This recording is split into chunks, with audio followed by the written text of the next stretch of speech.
саросари олам ҳамчун рӯзи байналмилалии осорхонаҳо таҷлил карда мешавад. дуруд мегӯем бинандагони гиромӣ. имрӯз саҳни осорхонаи миллии тоҷикистон хеле ҳам серодам буда мардуми инҷо ҷамъ омада таҷлил аз рӯзи осорхонаҳо мекунанд.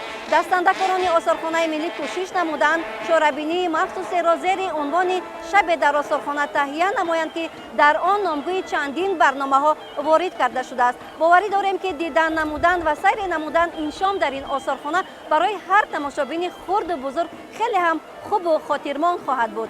ин садое ки мешунавед садои оғози ин чорабинӣ мебошад, ки шумо бинандагони гиромиро тариқи барнома ба сайри шабе дар осорхона даъват намоед.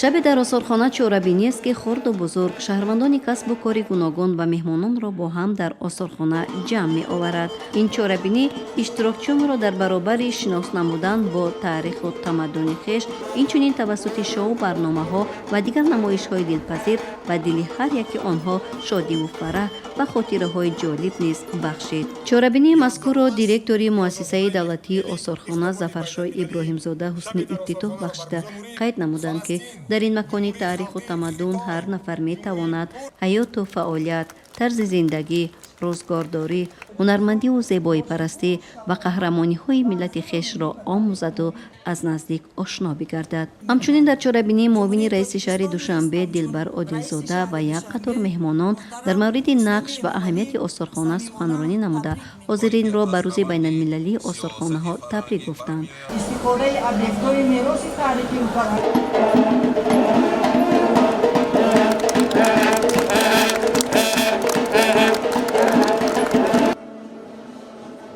баъдан барои дидан намудан аз осори пурғановати халқи тоҷик ва шиносоӣ пайдо кардан бо ҳунарҳои мардумии дигар халқу миллатҳо, ки дар се ошёнаи осорхона ба намоиш гузошта шуда буд, бо намояндагони 12 сафоратҳои гуногуни дар кишварамон иқомат дошта вориди осорхона шуданд.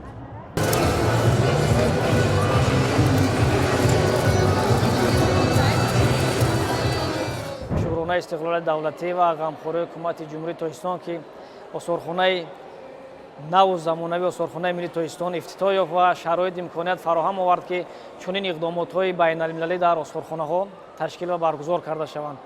имсол ба ифтихори рӯзи байналмилалии осорхонаҳо, осорхонаи миллии Тоҷикистон иқдомоти байналмилалии осорхонаро бо фарогири 24 барнома, 24 чорабинии пешниҳоди шаҳрвандон, сокинони пойтахти азизамон шаҳри Душанбе гаронда шуданд, ки албатта чорабиниҳои омоданамудаи кормандони осорхонаи миллии Тоҷикистон дар ҳамкорӣ бо дигар табақаҳои аҳли фарҳанги кишвар шаклан гуногун буда, яъне ҳар як нафаре ки вориди осорхонаи миллии Тоҷикистон гардид ва аз ин иқдомот ба худ яъне баҳраи бардошт, яъне аз насли тифли насли хурдсол то насли калонсор барои худ дар ин осорхона метавонист, ки як чорабиниро дарёфт намояд ва як лаззати фарҳангӣ ба худ бардорад.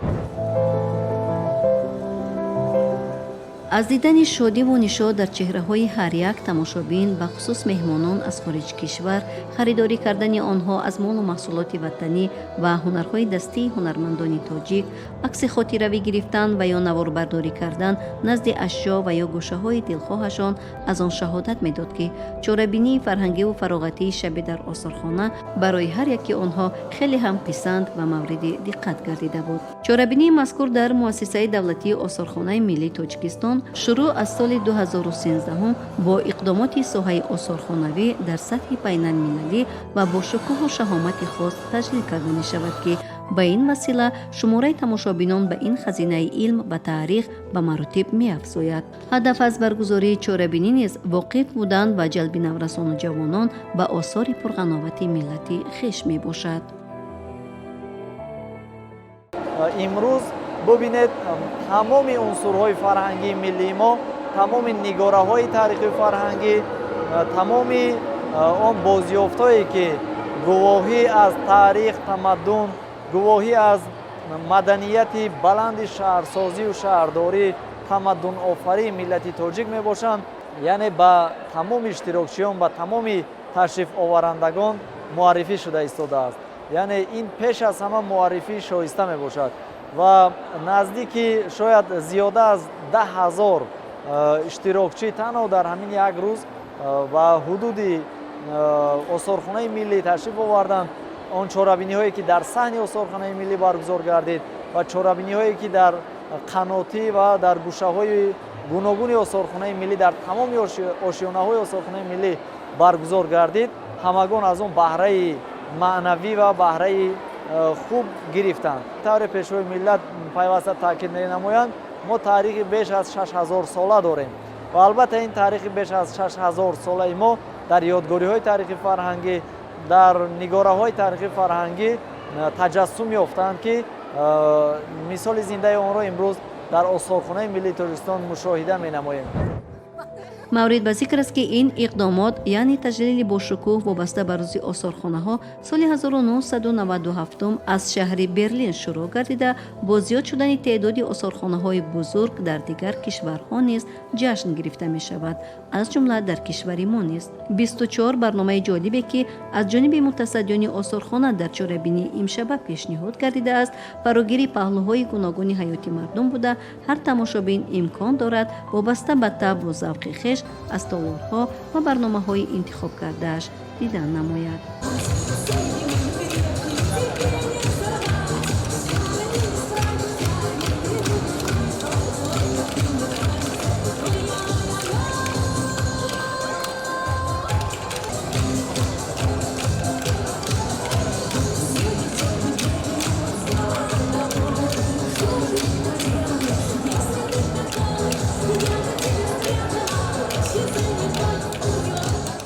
воқеан ин чорабинии имрӯза ки бахшида ба рӯзи байналмилалии осорхонаҳо баргузор мешавад дар осорхонаи миллии Тоҷикистон, пеш аз ҳама барои худшиносии миллии насли наврас, барои боз ҳам ошно шудан ба анамун осори ниёгон, осоре ки аз умқи қарнҳо то ба имрӯз ба мо расидааст.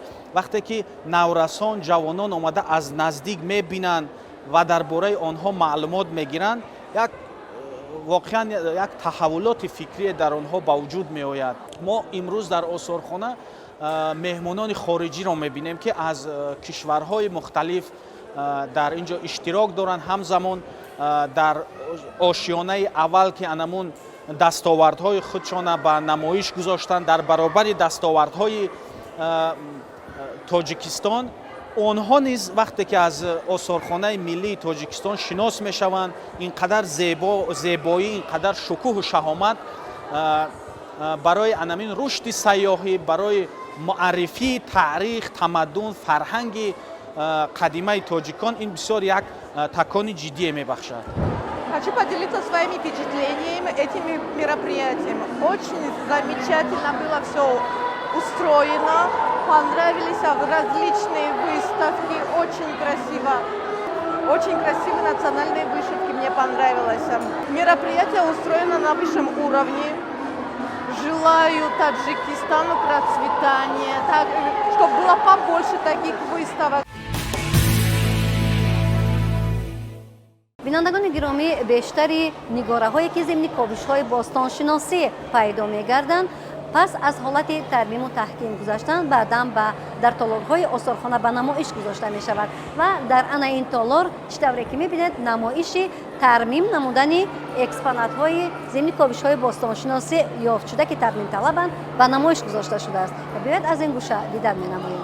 чӣ тавре ки дар ин ҷо мебинед, самти мо аз самти сафол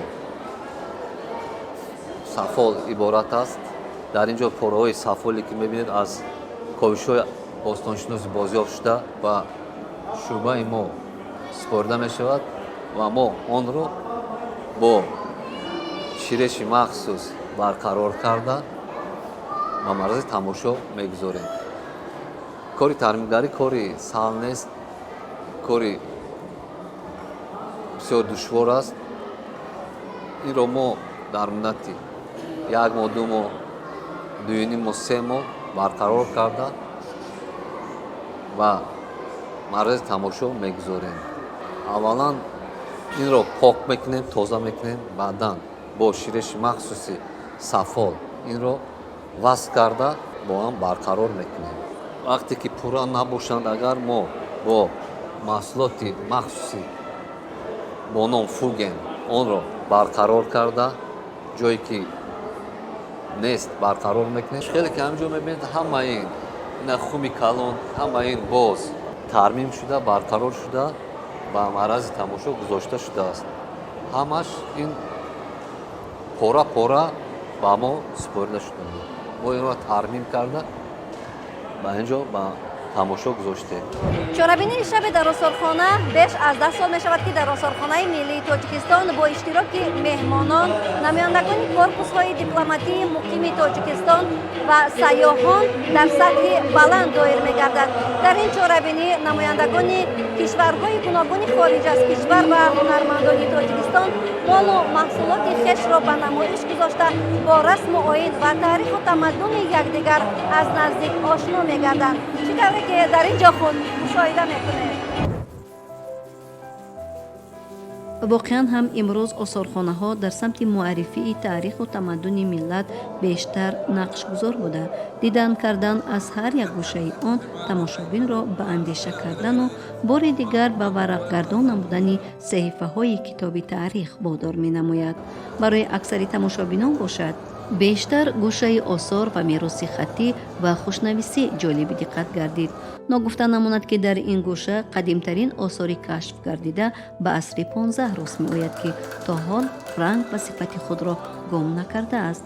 қобили зикр аст ки ҳунари хушнависии халқи тоҷик аз гузаштаи дур ҳар бинандаро ба ваҷд меорад. барои як қисми дигар бошад гӯшае ки ҳунармандон дар либоси қаҳрамонҳо аз шоҳасари бузурги абулқосим фирдавсӣ шоҳнома пешниҳоди бинандагон гардида буд писанд омад. ба ҳар нафаре кӯшиш менамуд то бо онҳо акси хотиравӣ бигирад. бинандагони гиромӣ, дар толори дуввуми осорхона инҷо кормандон ва ҳунармандон дар либоси қаҳрамонони шоҳнома ба намоиш гузошта шудаанд ва айни ҳол мебинем ки чанд нафар аз меҳмонон ва ё сайёҳон дар ин ҷо бо онҳо аксбардорӣ мекунанд ва пурсон мешавем аз онҳо ки чаро мас аз ин толор дидан намуданд ва ин ҷо аксбардорӣ мекунанд. ассалому алайкум. ассалом. мо аз телевизиони сайёҳӣ ва ҳунарҳои мардумӣ худатонро ба тамошобинони мо муаррифӣ мекардем. بله. به نام خداوند جان و خرد که از این برتر اندیشه بر نگذرد. خطیبی هستم از ایران، دبیر مکتب ایرانی. اومدیم بازدید کردیم اینجا. این صحنه‌ای که دیدم صحنه شاهنامه و یلان و پهلوانان شاهنامه برای من خاطر انگیز بود. ما دیدیم که شما اینجا با این قهرمانانی که در لباس قهرمان‌های شاهنامه هستند با آنها عکس برداری کردید. خب گذشته ایران زمینه، ایران فرهنگی یعنی شامل تاجیکستان و ایران و افغانستان و اینا لذت بخشه برای ما. زمانی که سهراب کنار رستم میبینم و در کنار تهمینه یاد اون سخن حکیم طوس میافتم. زمانی که سهراب از تهمینه میپرسه که من کیم با این هیکل و هیبت در سن 10 سالگی 12 سالگی، میگه تو پور گو پیلتن رستمی، ز دستان سامی و از نیرمی، جهان آفرین تا جهان آفرید، سواری چو رستم نیامد پدید. گذشته ما رو به تصویر کشیدید اینجا، برای ما جالب بود. شما معین کرده توانستید که آنها در لباس کدام قهرمان ها هستند؟ بله به ترتیب سهراب فرزند رستم و تهمینه دختر شاه سمنگان، زمانی که رخش گم میشه و به سرزمین سمنگان میرسه با تهمینه آشنا میشه. حکیم طوس شاعر بزرگ حماسه‌سرای ایران و جهان و اسفندیار پسر گشتاسبه و یکی از پهلوانان بزرگی شاهنامه فردوسی که رویینتنه و در مقابل باشه. این چهره ها برای من دلپذیر بود، خیلی قشنگ بود. از این چهره ها بیشتر کدام به دل شما نزدیک؟ همشون جز افراد محبوبیه که برای فارسی زبانان خاطر انگیزه، جدای ناپذیره. توی این آثارخانه یه مختصر دیدنی کردیم و دوباره میخوام بگم که بسیاری از اون آداب و سنن و فرهنگ و اون به قول شما عنعنه‌های قدیمی ایران زمین رو اینجا میتونیم ببینیم، تصاویر و ابزار آلات و بقیه مسائل برای ما جذاب بود، زیبا بود. و همچنین شبی در آثارخانه دقیقاً فرهنگ‌های مختلف کشور مختلف ما اینجا بازدید کردیم، برای ما جالب بود.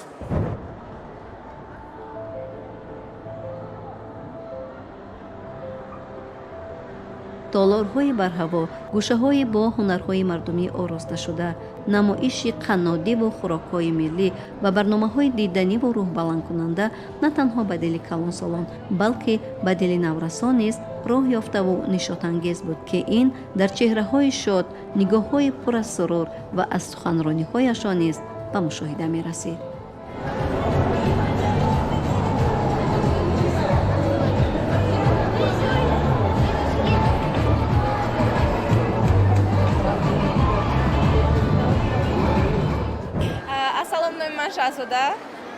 Ассалом, ном ман Сумая. мо бори аввал ба ин чорабинӣ омадем ва мо фаҳмидем, ки ин ҷо 11-ум маротиба чорабинӣ гардидааст. Агар мо медонистем, мо аз борҳои аввал, аз солҳои пеш омада дар ин ҷо иштирок мекардаем. Хеле чизҳо бо шукӯҳ, шаҳомат, ҳунарҳои мардуми моро дигар хориҷиён тамошо мекунанд. Имрӯз моро муаллимаи забони хориҷӣ ба ин ҷо оварданд. бале, мо хеле аз муаллимаи забони хориҷӣ миннатдорем. Ба мо бисёртар намоиш аз Арабистон ва Ҳиндустон писанд омад. Кстати, этот международный вечер музеев я много раз посещала, потому что у нас в Софии как раз в тот же день проводится вечер музеев. Даже у нас не вечер, а ночь музеев. Но, конечно, это не так у нас и происходит, как здесь. Здесь, вообще-то, я, так сказать, в восхищении. Здесь такое всенародное веселье. Здесь представление традиционной одежды, традиционных украшений. Притом таджикские, они очень красивые, мне очень нравятся. Так что я с таким удовольствием все это рассматриваю.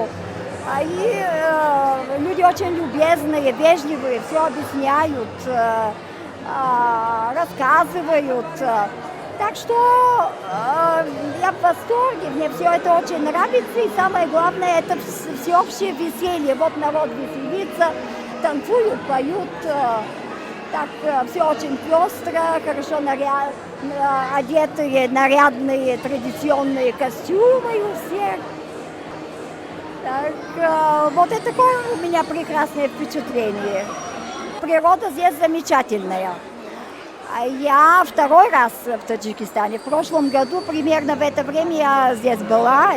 Здесь как-то совсем по-иному. Здесь и атмосфера иная. Здесь и люди, так сказать, иные, очень вежливые, очень приветливые. Ну, природа замечательная. Сам город Душанбе очень мне нравится. аксари сайёҳони бори аввал ба тоҷикистон ташриф оварда хушҳол аз он буданд ки сафарашон ба таҷлили рӯзи осорхонаҳо рост омадааст. зеро дар ин чорабинӣ дар баробари бо осори таърихии мардуми тоҷик шинос шудан, инчунин аз хӯрокҳои милливу меваҳои лазизи он дидану чашидан кардаанд. илова бар он мавзеъҳои ҷолибу зебоеро беҳтару хубтар аз шунидаҳояшон дарёфтаанд ва бори дигар ҳатман ба тоҷикистони меҳмондӯсту меҳмоннавоз сафар хоҳанд кард ва ҳатман ки ба ҳамватанонашон низ тавсия хоҳанд дод. So my name is Nina. I am from Denmark. номи ман Нина аст. Ман аз Дания мебошам. дар лаҳзаи хубу муносиб ба ин ҷо омадам, зеро чорабинӣ бо номи шабе дар осорхона гузашта истодааст. 9 моҳ мешавад ки дар Тоҷикистон ҳастам ва дар ин муддат аз шаҳри Душанбе ва Варзоб дидан намуда, ҳамчунин ба кӯҳнавардӣ низ машғул шудам. Ногуфта намонад ки тарзи сохт ва дизайнери осорхона ба таври олӣ тарҳрезӣ шудааст. ба ман хӯрокҳои миллии тоҷикӣ хеле писанд аст, махсусан манту ва ош. таассуроти ман пеш аз омадан ба ин ҷо комилан дигархел буд, вале кӯҳҳои баланд маро дар ҳайрат овард. фикр мекунам ки ҳар як сайёҳ аз табиат ва мавзеъҳо ва кӯҳҳои ин ҷо лаззат мебарад. махсусан барои ҳамватанони ман ин гуна мавзеъҳо хеле писанд аст ва ташрифи онҳоро ба ин ҷо тавсия медиҳам. Hello, my dear Tajik friends. سلام دوستانی تاجیک من. نام من ویتیک و من از هندوستان می باشم. طولی 4 سال می شود که در دانشگاه دولتی طبی تاجیکستان تحصیل نموده ایستادم. دوستی من از هندوستان است. خیلی که به ما معلوم است این شب در آثارخانه نام گرفته است که این چهاره‌بینی خیلی هم در سطح عالی گذشته ایستاده است. تاجیکستان مکان سیر و سیاحت به حساب می رود. از این لحاظ سال گذشته به اجین تپه سفر نمودم. چه چیزهای تاریخی در این جایها نهفته است که شخص باید به قدر تاریخ و فرهنگ خود برسد. من به مردم کشور خود توصیه می دهم که به این دولتی که تاریخ و فرهنگ کهن دارد تشریف بیارند و از منطقه های تاریخی، فرهنگی و سیاحی تاجیکستان دیدن نمایند. من به بسیار مکان‌های تاجیکستان از جمله به شهر خوجند، اسکندرکل، موضع سفید دره، ناحیه دنگره و شهر کلاب رفتم و دوستان زیادی از این قسمت‌های گوناگون تاجیکستان پیدا نمودم که مرا به خانه‌های خود دعوت نمودم. همچون سیاه مهمانداری نمودند. من میخواهم به دوستان تاجیکم منتداری خود را رسانم، چون که آنها بودند که من از این مکانهای دلفریب تاجیکستان دیدن نمودم و امیدوارم که این دوستی ما تا ابد پاینده خواهد ماند.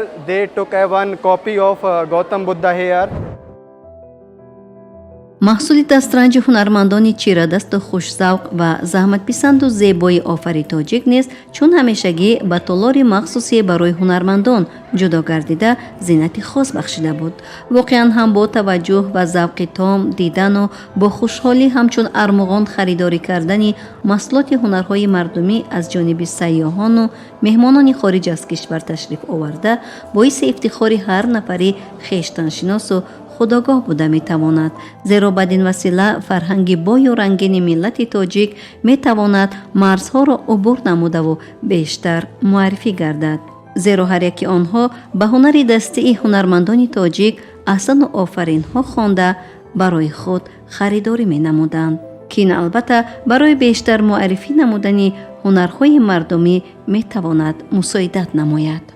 بسیار خوشنود از آن هستیم که امروز در چهاره‌بینی بسیار پرشکوهی که بخشیده به روز بین المللی آثارخانه ها روزهای دری باز اعلان شده است. در پایتخت عزیز کشور ما شهر دوشنبه در آثارخانه ملی اشتراک داریم و هر سال این همچون یک عنعنه است که تمام مردم وابسته از سن و سال و گویم که وظیفه و کار در این چهاره‌بینی اشتراک میکنند و امسال چهاره‌بینی که در آثارخانه ملی گذشته ایستاده است بسیار پرشکوه، بسیار سرآدم است و من همچون هنرمند کلاهگر و محصول ایجاد کار خود در اینجا در قطار دیگر هنرمندانی که در رشته‌های گوناگون کار و فعالیت دارند اشتراک دارم و توجه مردم به این نمایش به حد بزرگ است و امید آن دارم که هر یک تماشابین از این چهاره‌بینی یک تأثیرات خوب برداشته باشد و با امید آنه که تاجیکستان همچنین یک وطن تمدن پرور و معرفت پرور است. امید میکنیم که هر یک صحیفه های تاریخی که در این آثارخانه مردم با آن شناسایی پیدا میکنند باز هم باعث بلند برداشتن سویه دانش تاریخ و فرهنگ ما باشد. واقعا هم چهاره‌بینی شب در آثارخانه در مؤسسه دولتی آثارخانه ملی تاجیکستان با یک شکوه خاص دایر گردید. هدف از برگزاری چنین چهاره‌بینی‌ها و جلب وسیع قشر گوناگون جامعه به این گونه مؤسسه‌های فرهنگی در رابطه با روز آثارخانه‌ها تنها برای شناخت آثارخانه‌ها نبوده، بلکه به خاطر با هم آمدن مردمان گوناگون سیاره مساعدت می‌نماید. در این گونه نمایش‌ها آدمان همراهی و همبستگی و دوستی یکدیگر را خوب احساس میکنند که نقش و اهمیت دوستی میان انسانها و شناخت تاریخ و تمدن ملتها در همه دور و زمان بخصوص در زمان معاصر خیلی مهم ارزیابی می‌گردد. در برابر این رابطه ها میان سفارتخانه ها و آثارخانه های دیگر دولت ها بهتر براه مانده شده، به این واسطه تاریخ و تمدن کشورمان به طور وسیع و تماشابین معرفی می‌گردد. بینندگان گرامی، از مشاهده ها برمی آید که نامگوی برنامه های چهاربینی شب در آثارخانه به 24 عدد رسیده است. این از آن دلالت می‌دهد که برنامه سال تا سال رنگین و فرحبخش دایر می‌گردد. باور داریم که سال آینده نیز برنامه شب در آثارخانه در سطحی از این دیده بلند دایر می‌گردد که این برای جلب تماشابینان، مهمانان و سیاحان می‌تواند مساعدت نماید. اینجا برنامه نگارستان از جریان برگزاری چهاربینی شب در آثارخانه ملی تاجیکستان به انجام می‌رسد. خیر تا برنامه‌های دیگر.